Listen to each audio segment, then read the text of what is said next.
Well, it's the globe trotting Eddie Hearn back in Liverpool after, is it just a normal week now, is it, Eddie? Just from like Manchester to the States and back to Liverpool? Yeah, so I bloody turned up at the airport. I got 2 passports. I haven't told Like the a proper story. diplomat. Yeah, no, one's got my American visa in and one hasn't. So I made my way to Heathrow.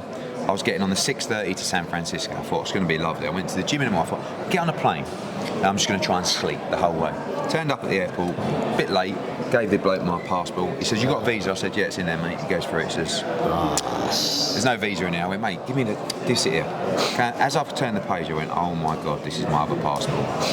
I said, can I just get an ESTA? He went, no, not if you've got a visa. Right. So I missed that flight, made the Newark flight by 1 minute, got to Newark at midnight, stayed in the hotel airport. Do you not just wheel the jet out when that happens? It doesn't work like that.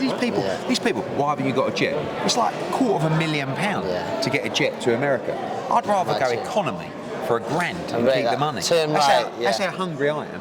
Do you know what I mean? But anyway, left at 5 o'clock in the morning from New York, got into San Fran, straight to the presser table. Those two were screaming at each other, shouting. It's been great. And then got back on the plane, got in late last night, drove up, trained this morning, straight up to Liverpool. And we're here. Yeah. And next week, where are we next week? We're in Mexico. I've got to go back to Cancun next week. That's a fight now, by the way. Great fight, yeah. Buzzing. And we had Manchester, Misfits. Yeah, interesting, wasn't it? Oh yeah, you was in Manchester. Do you know one thing I'll say about it, right? This is, I think there's so much hypocrisy in boxing, right? Yeah. You've got like TalkSport, right? For example, I have a bit of a love-hate relationship with TalkSport, but I actually think they do a really good job, especially covering boxing. Yeah, he was doing it. But you know, like where it's like you can't like milk the build-up, right? Yeah. Get all these million views, going, oh, this is great, interview him. Wow, look at these views. Yeah. And then the fight is terrible. And then go, this has got to stop. Do you know what I mean? And it's like, what were you expecting? Like what? We all know our boxing, right? Let's be honest. I mean, Logan Paul against Dylan Dennis. I was thinking in a build-up, I don't think Dylan Dennis has actually not just boxed, like had a fight. I'm not sure he's sparred before. Yeah. He was like, and I'm watching it going, I can't believe we've just all bought into this. And my daughter, at the end of the night, goes, that was the best night I've ever had. I'm like, was it? So it just shows you. But I'll tell you something now. And I've said it in a few interviews. We got a job on our hands here, boxing, you know, and we need to change. And we need to be more aggressive with our matchmaking. We as promoters and broadcasters, need the ability to say no more to a fight or a product that just doesn't work for us. We've still got an obligation to bring fighters through at the right speed, but we got to be better. We've got to build fights better. Fighters have got to work on their own profile. They've got to improve their social media. They've got to understand that you've got to be exciting in and out of the ring, or you've got to do more, because we're up against it, because it won't be too long. It's a fine line though, isn't it? It is, but like the reality is the world we live in, Don. Like, we're all a bit old now. Social media where world. we're all like, it's a bit cringe, isn't it? But if you want sustainability and longevity, I'm not saying everyone should just turn up and start slinging things at each other, but it's like, it's all down to the product. Where I don't think that world, Misfits and that kind, which I think is an amazing brand, I don't think it has the longevity because the product's not very good. Do you know what I mean? Yeah. We've got a great product, but it's easy to not deliver a great. When boxing gets it right, there's nothing like it.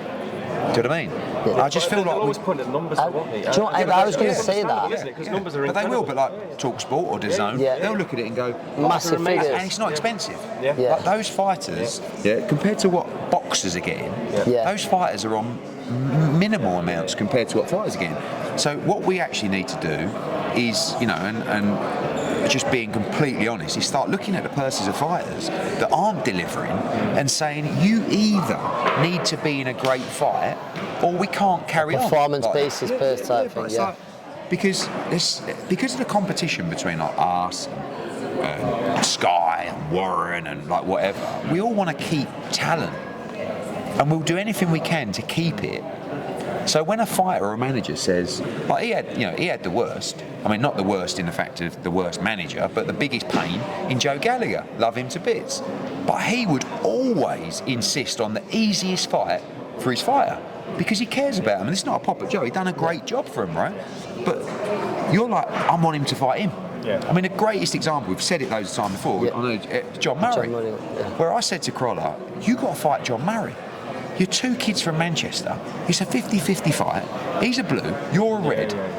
This is the fight to catapult your career to the Manchester arena. And Joe, obviously, there's a bit of history. Would say, Joe would always say, hang on, and most of the time he's just trying to get more money. And he's a good manager in that respect.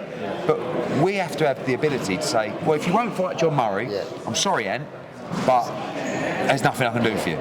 But you've got to be prepared for him to go to another promoter.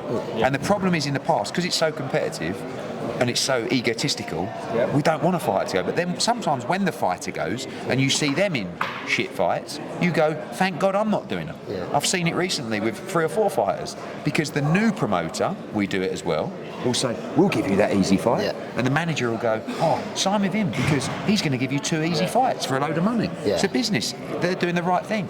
But we just got to be a little bit harder. That's what I think. Ed, do you know what I was saying? 2 questions. 1, who do you think won the main event? And 2, there's the argument, and I get it, like, how do you keep some? Because I'm guessing DAZN, there'd be a load of new subscribers. Like you're saying, Don, you was working, talks about the viewing figures there was massive, incredible numbers. How do we keep them viewers, them new fans, or keep them in boxing? Because people say, it's a totally different market, and I agree it is, but how do you keep it? That's a good question. So firstly, the fight. I mean, I felt a bit for Tommy Fury. I keep saying he's terrible, like as a professional boxer. But when you got some bloke doing this and then diving in and hugging you, I stand by. After 2 rounds, I thought KSI won both those rounds and he had a point deducted, right? Yeah. So at that point, in a 6-round fight, it's very difficult to come back. So you only had to give KSI 1 more round to win the fight. Yeah. I felt like KSI won the fight. I can't believe we're even actually debating this. But then I did also think he didn't really actually do anything. Yeah. And then I think they should have ruled it a no contest on because it was so bad. Do you know what I mean? Or at least a draw. Yeah. But I don't know. But draw, settle the rematch. But it's just, But I don't think even the crowd are looking at it going, this is awful. I just think they're in their own world, aren't they? With the luminous lights and stuff like that. Now, going back to your other question, which is a really important question, say that, and the numbers, I'm not sure how accurate they were, but they weren't overly exaggerated, at 1.3 million new subscribers on DAZN, right? Or some of those are existing, but say there was 1 million new subscribers on DAZN. Yeah. Amazing for the platform, right? And amazing for these fighters. On Saturday. So the question is, Catterall against Linares. What are the viewing figures on Saturday? And what would they have been without the KSI? Yeah. There is absolutely no question there will be more people tuned in to Catterall Linares than there would have been if this fight was 2 weeks ago, because you have 1 million new subscribers, right?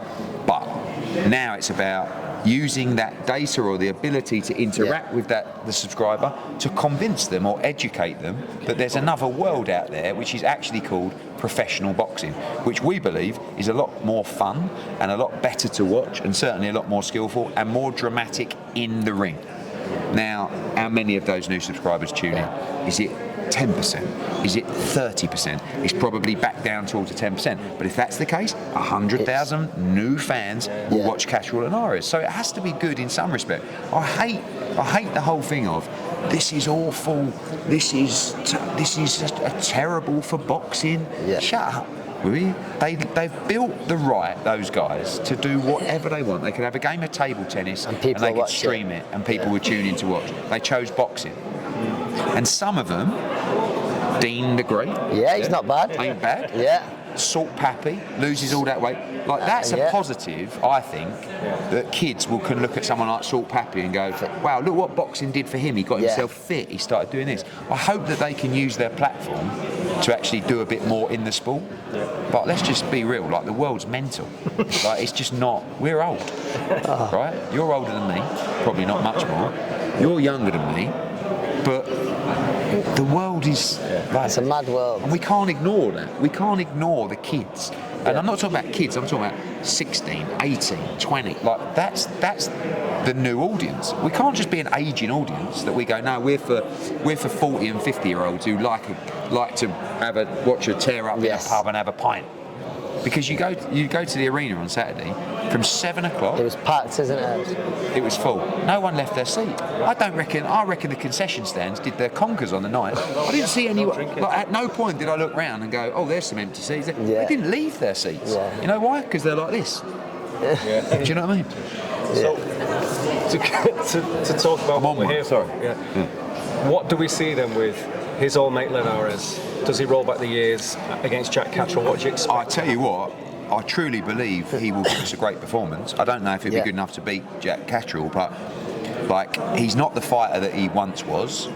But when he puts everything into a training camp and goes back with Salas and mentally says to himself, this is it, this is like my last hurrah, trust me, he's coming. No, I believe it. Jack, honestly, after 5 or 6 rounds, I wouldn't be surprised if you were sitting there going, this is a close fight, you know. I think Linares will start really well. In the first 3 or 4 look, Jack's not a massive puncher, but he certainly punches hard enough to get his respect. I don't think Jorge's chin is as good as it used to be. But again, I don't think he'll be looking at Jack thinking, I'm not in with, I don't know, Teofimo in terms of punch power and stuff like that. I think it's a really good fight. And again, going back to the need for excitement, you know, you've got people like Sam Jones and those guys on me all the time. If he wins this fight, he's got to fight Haney Prograis winner. He's got to fight Josh Taylor. You give me a performance, and you've got a great chance. Yeah. You squeeze by, or you give me a fight that's not exciting, don't expect the broadcaster and the fans to start screaming to see it again. And this is like all the pressure that I'm putting on ourselves to be, you know, more. I'm putting it on fighters, and especially the prospects. You know, it goes down to his brother as well. Everybody's scrapping for slots. Everybody's scrapping for attention. Everyone's scrapping for a contract. So when you're at a level where you can't be beaten, I know you can always be beaten. But when the danger doesn't really exist, you go in there and you stick it on this person, you get him out of there, you know, and that's the same with Will on Saturday. Listen, take your time, don't be silly, but as you go through the gears, you know, this is not about just cruising to a points victory. That's what I said about that Muhammad Ali. He had a couple of fights where it was like, you know, oh, okay, that's nice, and all of a sudden, bomb, bomb, bomb, bomb, bomb, bomb, and everyone's going, wow. Right, I'm like this, put him on another show. If you don't excite and someone says, when's your next fight? And I go, we'll come back to you. You know what I mean? So, you know, I think Jack's got to perform and Jack's got to look good. As has Peter McGrail, as has Shabazz Massoud. 2 guys who we're saying future world champions in 2024. You've got to look good. I was going to say Peter McGrail, the Scout Lomachenko. No he pressure. continues, I know, it's a big one. But Ed, you believe in the next year or so we'll be here packing out the arena? Yeah, I mean, you know, and when someone's doing like 500 or 600 tickets, it's like if he was doing 100, I'd be thinking. No, it's a nice. But it's like 500 or 600 for not nothing fights, but like building fights. You know that this city, when they've got a kid, one of their own, who's actually really good, and this is not. He's a good ticket seller, let's support him. This is, do you know what? This kid actually could be special. He's an unbelievable talent. But again, you know, he's a mover, he's a bit tricky. I'm happy to see that. Then I want to see you go through the gears and I want to see you knock this guy out. The trainers must hate me. Because I'm like this, stick it on him, walk him down. You know, I said the other day, I was looking at a fight the other day and I was like, the way to knock this kid out is to actually throw with him, right? Which obviously, like, but if you understand that, like, the way you get someone to open up is, and I said this to Ray Ford recently, who has never been a puncher. It was him and this guy who was so durable. And I said, you just have to throw with him. And as the guy threw, he threw, knocked him spark out. And it's like, but when you're saying that, the coach is probably going, shut up, will you? But I'm just telling you the truth. So, like, if McGrail has schooled him, a bit like Richardson Hitchens the other night, beats Zepeda every round. And then I'm like, look, when you've done that for 7 or 8 rounds, let's just try and turn the screw a little bit. And if you can do that and stop him, wow, what a performance. And that's the same with Peter. What I don't want to see is 10 rounds of Scouse Lomachenko, 10 one-sided rounds that 100 to 90, just nothing really happens. But I'm just that fat, annoying geezer in the pub. Do you know what I mean? Knock him out. No longer fighter. No longer fighter. He'll be saying, Will will be fighting on Saturday. Come on, Will, let your hands go. He's going, shut up. I said the other day, there was a fight and I was going, let your hands go. And then I heard the corner man say, take your time, don't take any risks. Don't take any risks. Take risks. Thank you.